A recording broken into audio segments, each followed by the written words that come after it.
अस्सलामुअलैकुम। आज हम जानेंगे हजरत मीर सैयद अहमद तिर्मिजी कालपवी रदियल्लाहु अन्हु की जिंदगी के बारे में। हयात, इल्म, तसव्वुफ और खिदमत खल्क का मुकम्मल तस्किरा। वंश और विलादत।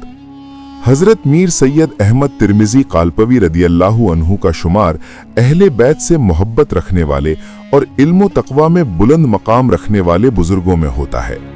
आपकी विलादत कालपी, जिला जालौन, उत्तर प्रदेश में हुई। कालपी उस दौर में इल्म, तिजारत और सूफियाना तहजीब का अहम मरकज था। यहीं आपने आंख खोली और यहीं आपकी नशोनुमा हुई।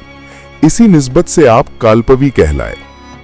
इल्मी करवरिश और तालीम। आपका घराना इल्मुद्दीन से वाबस्ता था। इब्तिदाई तालीम आपने अपने वालिद बुजुर्गवार से हासिल की। कुरान, हदीस, फिक़ह, तफसीर, अरबी और फारसी उलूम में आपको कम उम्र में महारत हासिल हो गई। आला तालीम के लिए आपने उस दौर के नामवर उलमा और मशाइख की खिदमत में हाजिरी दी और इल्म के दरिया से सैराब हुए। आप सिर्फ किताबों के आलिम नहीं थे, बल्कि इल्म बाअमल की जिंदा मिसाल थे। तसव्वुफ और रूहानी सफर। हजरत साहब का रुझान शुरू से ही तसव्वुफ की तरफ था। आपने रियाजत, मुजाहिदा, जिक्र अज़कार और इबादत के जरिए नफ्स की इस्लाह की। दुनिया की मोहब्बत से दूर अल्लाह की रजा को अपना मकसद बनाया। लंबे अरसे की रूहानी मशकों के बाद आपको ऊंचे रूहानी मकामात नसीब हुए। खिलाफत और सिलसिले। अल्लाह ताला ने आपको एक नहीं बल्कि कई बड़े सूफी सिलसिलों में खिलाफत से नवाजा। सिलसिला कादरिया, सिलसिला चिश्तिया, सिलसिला नक्शबंदिया, सिलसिला सुहरावर्दिया, सिलसिला मादरिया। आप इन तमाम सिलसिलों में रूहानी रहनुमा और मुर्शिद की हैसियत से पहचाने गए। दूर दराज से सालिकीन आपकी खिदमत में हाजिर होते और फैज हासिल करते। तसनीफात और इल्मी खिदमत। हजरत मीर सैयद अहमद तिर्मिजी कालपवी रदियल्लाहु अन्हु साहिब कलम बुजुर्ग भी थे।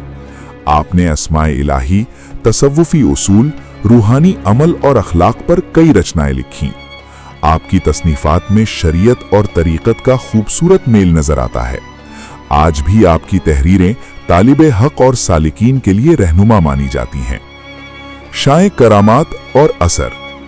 हजरत साहब की जिंदगी करामात से भरपूर रही। कहा जाता है कि आपकी एक नजर से दिलों की दुनिया बदल जाती थी। गुनाहगार तौबा की तरफ लौट आते और सख्त दिल इंसान नरम पड़ जाते। आपने हमेशा करामात को नहीं बल्कि शरीयत की पाबंदी और अखलाक को अहमियत दी। खिदमत खल्क और अखलाक। आप गरीबों, मिस्कीनों और मुसाफिरों का खास ख्याल रखते थे। आपकी महफिल में अमीर गरीब, छोटा बड़ा सब बराबर थे। सादगी, विनम्रता, सब्र और शुक्र आपकी जिंदगी के अहम उसूल थे। विसाल और मजार।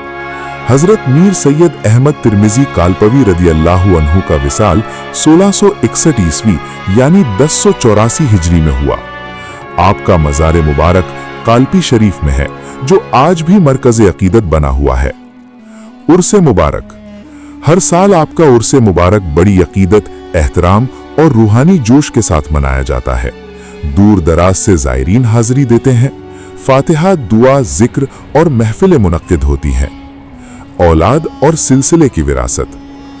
आपके 3 साहबजादे शाह फजलुल्लाह, शाह सुल्तान मकसूद, शाह सुल्तान महमूद इल्म और तसव्वुफ के रोशन मीनार बने और आपके शुरू किए हुए रूहानी सिलसिले को आगे बढ़ाया। खुलासा। हजरत मीर सैयद अहमद तिर्मिजी कालपवी रदियल्लाहु अन्हु 16वीं-17वीं सदी के ऐसे अजीम सूफी बुजुर्ग थे जिन्होंने इल्म, अमल, तसव्वुफ और इंसानियत चारों को एक साथ जिंदा करके दिखाया। आज भी आपकी दरगाह से फैज, सुकून कल्ब और हिदायत का सिलसिला जारी है। ऐसे ही इस्लामिक जानकारी के लिए हुसैन ई ग्रुप को सब्सक्राइब और फॉलो करें।